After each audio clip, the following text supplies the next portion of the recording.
Be relaxed and listen to what the Spirit of God is saying to you. ஆவியானவர் நம்மிடத்திலே கூறுகிறதை நாம் கேட்போம். This is a declaration that is based on 2 Corinthians 5:17. 2 கொரிந்தியர் 5:17 ஆதாரமாக வைத்து இந்த அறிக்கையானது செய்யப்படுகிறது. In humbleness if you take, தாழ்மையோடு கூட நாம் இதை எடுத்துக்கொள்வோம் என்றால் it will be fulfilled in your life. நம்முடைய வாழ்க்கையிலே அது நிச்சயமாகவே நிறைவேறும். I am the God of the new.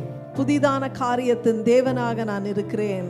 What once was sufficient, my spirit moves from that situation into abundance in your life. முன்பாக எது போதும் என்று இருந்ததோ அந்த சூழ்நிலையிலிருந்து இப்பொழுது ஒரு அபரிமிதத்திற்கு நான் உங்களுடைய வாழ்க்கையிலே உங்களை கொண்டு செல்லுகிறவராக நான் இருக்கிறேன். For I am not only sufficient, I நான் am more than sufficient. போதுமானவர் மாத்திரமல்ல, அபரிவிதமான தேவனாய் நான் இருக்கிறேன்.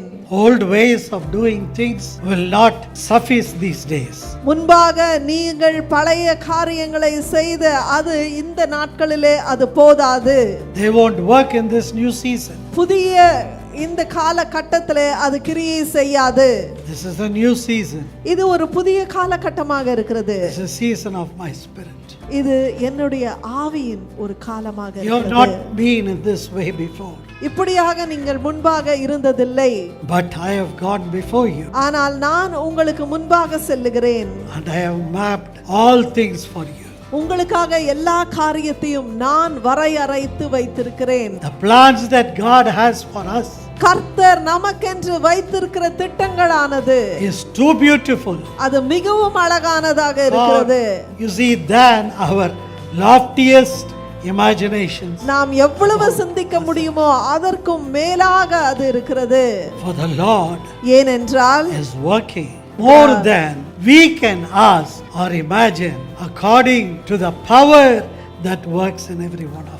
நாம் நினைக்கிறதற்கும் யோசிக்கிறதற்கும் மேலாக நமக்குள்ளாக கிரியை செய்கிற வல்லமையின்படியே அவர் கிரியை செய்கிற தேவனாய் இருக்கிறார். Hallelujah.